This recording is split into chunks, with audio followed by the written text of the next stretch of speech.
I never thought my daughter's wedding would be the place I'd have to watch her heart break all over again. It started with a champagne glass tapping gently against a plate.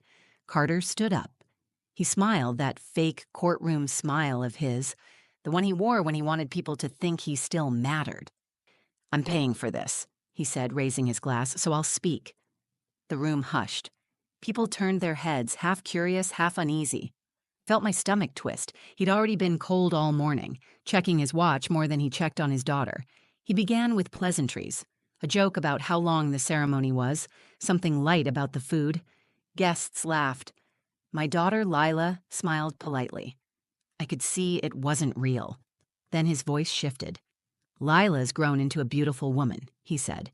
"She's smart, strong, and hopefully," he turned toward the groom, "her new husband can handle damaged goods."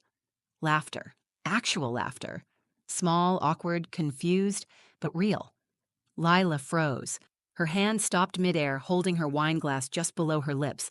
Her eyes didn't move, just locked on nothing. I felt the rage crawl up my throat.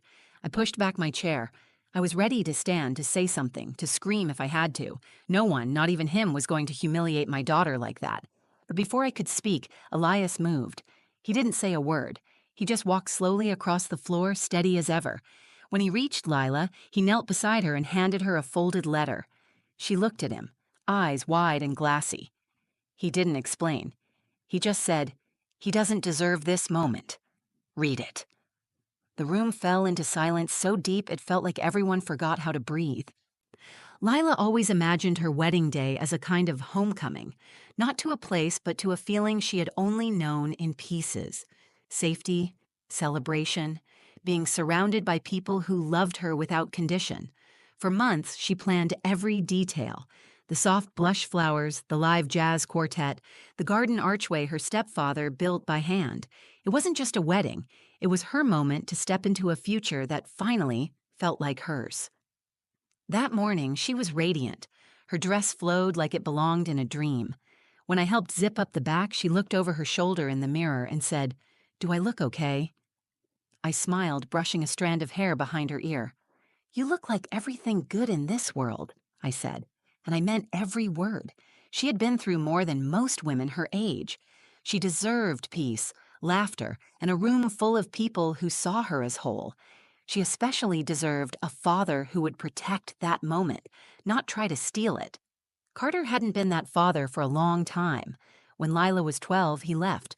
One of those slow exits disguised as ambition. More meetings, more hours at the firm, more nights he didn't come home. Eventually, he moved out and told her it was best this way. Then he stopped calling. No explanation, just absence. What hurt Lila most wasn't that he left. It was that when he did show up, birthdays, graduations, he treated her like a prop in some redemption story he never earned. When I met Elias, I wasn't looking for a second chance at love. I was focused on raising my daughter and trying to keep the pieces from cutting us too deep. But Elias was steady in a way I hadn't known before, kind, quiet, and deeply present. He never tried to replace Carter. He just showed up. The first time he helped Lila with her math homework, he sat for 2 hours while she cried in frustration. He didn't flinch. He didn't quit. He just stayed. By the time she was 14, she stopped calling him Elias and started calling him Dad. She did it on her own, no push from me, no awkward conversation. Just one day, she walked into the kitchen, pointed at a drawing she made for school, and said, "I made this for Dad." And he smiled without blinking, like he had always been waiting for her to say it. So when Lila got engaged, it made sense that Elias would walk her down the aisle. She asked him with a handwritten note. He read it in silence, nodded, and pulled her into the kind of hug only a real father knows how to give. Carter wasn't happy, but he didn't say much. Instead, he offered to pay for the wedding. He said it was the least he could do. I should have known that phrase wasn't generosity. It was a warning. Lila was hesitant. I remember her asking me, "Do you think it's a trap?" And I said, "Honey, it doesn't matter who pays. What matters is who's there when it counts." She nodded, but I could see the uncertainty still flickering behind her eyes. The day of the wedding, Carter arrived late. His tie was too loose, his cologne too strong. He shook hands with people he barely remembered and smiled like he was the one giving her away. I stayed out of his way. I didn't want a scene. I just wanted the day to go smoothly for Lila. As the ceremony began, Elias stood beside her at the back of the aisle. He looked calm, but I could see the emotion in his eyes. The music started. She reached out and took his arm, and the way she looked at him, that small, grateful glance, said everything. She walked toward her future, holding on to the man who had actually walked with her through life. The ceremony went perfectly. Vows, rings, the kiss. Everyone clapped, even Carter, though he didn't look like he meant it. At the reception, Lila twirled across the dance floor with Jonah, her new husband, laughing in the kind of full-bodied way that made people fall in love with her. For a moment, I let myself believe Carter would stay quiet, that maybe, for once, he'd understand this wasn't about him. I was wrong, because when he stood up to give his toast, I saw that old glint in his eyes, the one that said he wasn't here to celebrate her. He was here to remind her who used to hold the power. And in that moment, everything began to unravel. The room was glowing. Candles flickered on every table. Lila was laughing, cheeks flushed from dancing, her hand wrapped around Jonah's as they whispered to each other between bites of cake. Her veil had been tucked away, but the pins still shimmered in her hair. She looked like she had finally stepped into her own life. Elias and I stood off to the side, watching her. We weren't the kind of parents who hovered, but we knew how much this day meant, not just for her, but for us too. We had waited years to see her safe, joyful, unburdened. I leaned into Elias and said, "We did it." He just smiled, one of those small smiles that said everything without a word. Then we heard it, the sound of a champagne flute tapping against the side of a plate. It was sharp, too sharp, the kind of sound that slices through 100 conversations at once. Carter was standing. He held his glass high and wore that crooked smile I'd seen 100 times in courtrooms and conference rooms, the kind of smile that says he's not here to share, he's here to perform. "I'm paying for this," he said, scanning the room, "so I'll speak." Lila froze, her head turned slowly toward him. Jonah reached for her hand, sensing something had shifted. A few guests gave polite applause, assuming a father's toast would be sweet, maybe emotional. I knew better. I felt the skin on the back of my neck tighten. Carter cleared his throat. "First of all," he said, "what a beautiful evening. The food, the music, my compliments to whoever chose the open bar. Laughter, the light kind. People relaxing, waiting for the emotional part." He turned toward Lila and Jonah, eyes gleaming. "I just want to say how proud I am of my daughter. She's grown into a strong, impressive woman. She's been through a lot." He paused. "A whole lot. And hopefully her new husband can handle damaged goods." Silence. Then a few short, uncertain laughs. The kind of laughter people give when they're not sure if something was meant to be funny. I saw faces twist in confusion, embarrassment, discomfort. Lila didn't laugh. She didn't blink. Her body stiffened as if she'd been slapped in front of everyone. My heart cracked open. That wasn't a joke. That was a wound Carter had been waiting to reopen for years, and he did it in front of everyone she loved, at her wedding, in a room where she should have felt untouchable. I stood. My body moved before my mind caught up. I wasn't going to let him have the last word. Not again. Not here. I didn't care that people were watching. I didn't care that it was his money on the bill. I would burn the whole night down if it meant shielding her from that kind of cruelty. Then I felt a hand on my wrist. Elias. He didn't say a word. He didn't need to. He gave me one look, and I knew. He had this. And more importantly, Lila needed him more than she needed me in that moment. He walked forward, quiet but certain. The kind of walk that made people move out of his way without thinking. He reached Lila's table and knelt beside her. Her face was still pale, her jaw clenched so tight I could see the muscle twitch near her ear. He whispered something I couldn't hear. Then he pulled a folded piece of paper from his jacket and placed it in her hand. She looked at it, confused. He whispered again, just one sentence. "He doesn't deserve this moment. Read it." The entire room watched in complete silence. Even Carter sat back down, slowly, eyes narrowing in irritation. He hadn't expected to be challenged. He never does. Not by me, not by anyone. Certainly not by the man who had quietly replaced him in every way that ever mattered. Lila's fingers shook slightly as she unfolded the letter. Jonah reached for her hand again, grounding her. I held my breath. So did everyone else. Something had shifted. You could feel it. The music had stopped. Glasses sat untouched. The air had weight.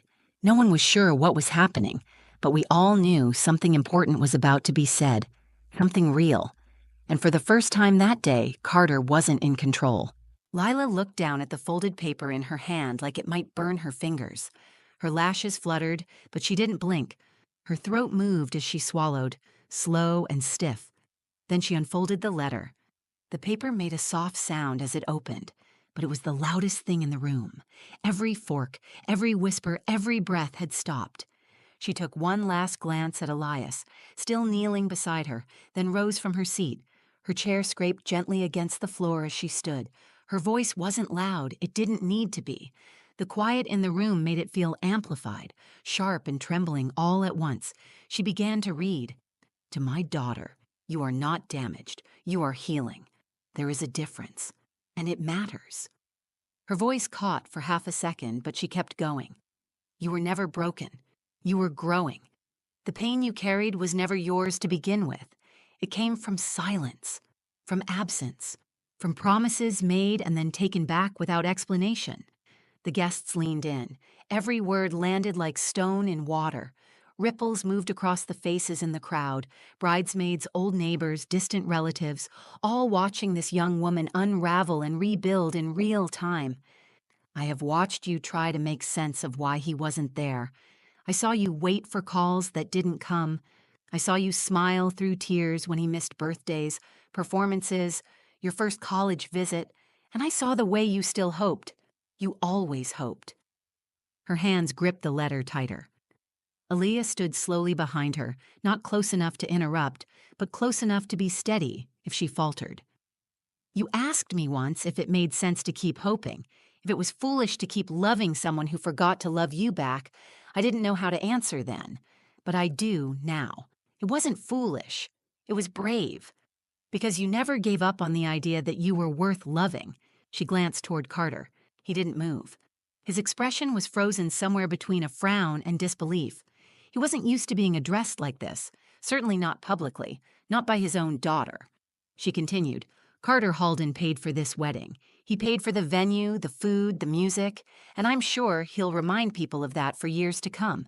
But love isn't paid for with checks. It's paid for with presence.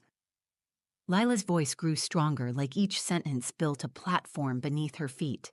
The man who stood beside me today is the man who stayed. He stayed when I cried over boys and school and college rejection letters. He stayed when I panicked about growing up. He was there at every softball game, every science fair, every small moment that didn't need to be big to matter. She paused just long enough for the air to settle. He never asked me to call him Dad. He earned it. A quiet gasp rippled through the crowd. No drama, just truth. And to my husband, Jonah, she said, turning slightly, this is the family you're marrying into. Not perfect, but real. Not loud, but loyal. Jonah stood up and wrapped an arm around her waist. She let the letter fall to the table. Elias reached out and placed a hand on her back. It wasn't staged. It wasn't meant for an audience. It was what family looks like when no one's watching. People began to clap, soft at first, then louder, not the usual applause you hear at speeches. This wasn't polite, it was grateful, honest, necessary. Carter sat motionless. He looked smaller now, not humiliated, just irrelevant. He had walked into that room believing he still had power over her, and in under 5 minutes, she showed him he never did. Lila turned to Elias and whispered something only he could hear. He smiled, eyes wet but proud. He didn't need credit. He never had. I looked around the room and saw what I had prayed for since Lila was a girl. No shame, no doubt, no ache that she couldn't name. Just light, finally unfiltered. She had spoken, and now she was free. She was. When Lila finished reading the letter, she stood perfectly still. Her hands trembled slightly, but her voice never cracked. She didn't look to the crowd for approval. She didn't glance at Carter again. She didn't need to. The letter had done what years of silence never could. It gave voice to the ache she carried, and it made something undeniably clear to every single person in that room. Carter Halden was no longer the father in her story. The applause grew, not wild or chaotic. It was thoughtful, deliberate, rising like a wave. I saw faces soften, tears wiped away discreetly. A few people who had laughed during Carter's toast now looked at the floor. Some exchanged quiet glances, uncomfortable with what they had just been part of. The atmosphere had changed. This wasn't a party anymore. It was something deeper. Jonah leaned in and kissed Lila on the forehead. She smiled, but her eyes didn't leave Elias. She stepped toward him, arms open. He met her halfway. Their embrace was slow and full. Elias pulled her into his chest and held her with both arms wrapped tightly around her. He didn't speak. He just pressed his hand gently against the back of her head, like he used to when she was little and scared. Her body sank into his, like she had finally found where she belonged. The applause softened and faded into silence. Carter stood. Whether it was instinct or ego, I'll never know. He adjusted his jacket and cleared his throat like he was about to explain something. The kind of self-important gesture I'd seen too many times in courtrooms and company parties. But this time, no one looked at him. The microphone was still on the table. He reached for it, hesitated, then pulled his hand back. There was no recovering from this, no joke to ease the tension, no smooth transition to charm his way back into the spotlight. He picked up his drink and took a sip. No one toasted back. A few guests turned their chairs away. Some glanced toward the dance floor. One of the groomsmen stood and walked over to the bar, deliberately cutting off Carter's line of sight. He wasn't the center of the room anymore. He wasn't even part of the room. He had become the background noise, the hum of an old song no one listens to, only hears. Carter didn't storm out. That would have drawn attention. He hated losing control, but he hated being pitied more. So he did what men like him do when they're cornered.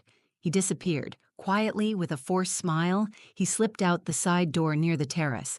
I watched him walk into the night like a man stepping away from a house he didn't build and never really lived in. Lila watched him go, but there was no pain in her eyes, only relief. She exhaled once, slow and clean, and turned back toward Jonah. Then something beautiful happened. The music returned. Not loud or jarring, just a gentle melody from the jazz band, something slow and warm, like the air had finally remembered how to breathe. Jonah led Lila back to the dance floor. Elias returned to my side, his arm resting softly around my back. I didn't speak. I didn't need to. People began to dance again, slowly at first, unsure of how to restart joy after such stillness. But joy, when it's real, knows how to find its way back. Leela laughed at something Jonah whispered. Her face opened up like the sun breaking through a storm. I hadn't seen that kind of laughter from her in years, maybe ever. She wasn't faking it anymore. She had walked through fire in front of everyone she loved, and instead of shrinking, she stood taller. Instead of being humiliated, she found power, not in revenge, not in shouting, but in truth. Real truth doesn't need to shout. It doesn't need a microphone or a stage. It just needs to be spoken once, clearly and without apology. That was the moment she stopped being the girl who had been left behind. She became the woman who chose herself. And Carter? He became what he always feared most, unnecessary. The night ended with Lila barefoot on the grass, her heels in one hand and a sparkler in the other. The guests were laughing again, this time without hesitation. The dance floor glowed under string lights. Plates had been cleared, champagne had run dry, and the air had shifted from ceremony to celebration. Lila walked toward me as the last song faded. Her makeup had smudged slightly from the tears, but she had never looked more alive. She hugged me so tightly I felt her heartbeat against mine. I held her close, longer than usual. She pulled back just enough to look me in the eye and said, "Thank you for never letting me believe I was what he made me feel like." I didn't answer with words. I just cupped her face in my hands and kissed her forehead. She didn't need a speech. She had given enough of those for one day. She had done what many grown women spend a lifetime trying to do. She stood in front of the wound and said, "This is not my fault." Elias walked up a moment later, quiet as always, holding her bouquet and smiling like a man who had just watched his daughter win something bigger than applause. She reached for him without hesitation and leaned into his chest like she had 100 times before. He rested his chin on the top of her head. I watched them and felt something tighten in my throat. This was the man who showed up when it counted, the man who stayed, the man who never asked for anything but gave everything. Lila never needed to call him Dad for him to be one. Later that evening, as the guests began to leave and the venue dimmed its lights, Jonah came over and thanked us, not just for the wedding or for raising Lila, but for what happened after the toast. He said, "Most people don't get to marry someone who already knows how to stand up for herself. You gave me a woman who knows her worth." That sentence stayed with me. People spend years trying to untangle themselves from the stories others wrote for them, stories about who they are, what they're worth, what they deserve. Carter tried to write one of those stories for Lila, but she tore it up in front of him, and in doing so, she gave herself a new ending, one that was honest, one that was hers. As for Carter, we haven't heard from him since that night. He didn't call. He didn't write. And that silence, for once, wasn't painful. It was peaceful. Not all absences are wounds. Some are gifts. In the weeks after the wedding, people kept calling, texting, writing notes. Some apologized for laughing. Others said they had never seen anything so brave. A few said they'd never be able to look at Carter the same way. I didn't respond to most of it. That moment wasn't about their guilt or their reflection. It was about Lila's freedom. She and Jonah went on their honeymoon a few days later. She called from the airport before they boarded. Her voice was calm, steady. She sounded lighter.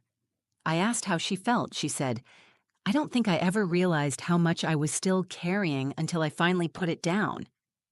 That's what healing sounds like. It doesn't always come in silence or solitude. Sometimes it comes in front of 100 people, in a borrowed microphone with a shaking hand and a steady heart. This wasn't just a wedding. It was a reckoning, a release, a reclaiming of identity.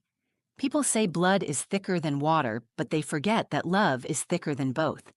Elias wasn't Lila's father by blood, but he was there, every day, in every way that mattered. And when the moment came to choose who she believed in, she chose him. That's what real love looks like. What happened at my daughter's wedding wasn't just a moment. It was a reminder. You are not defined by the people who fail you.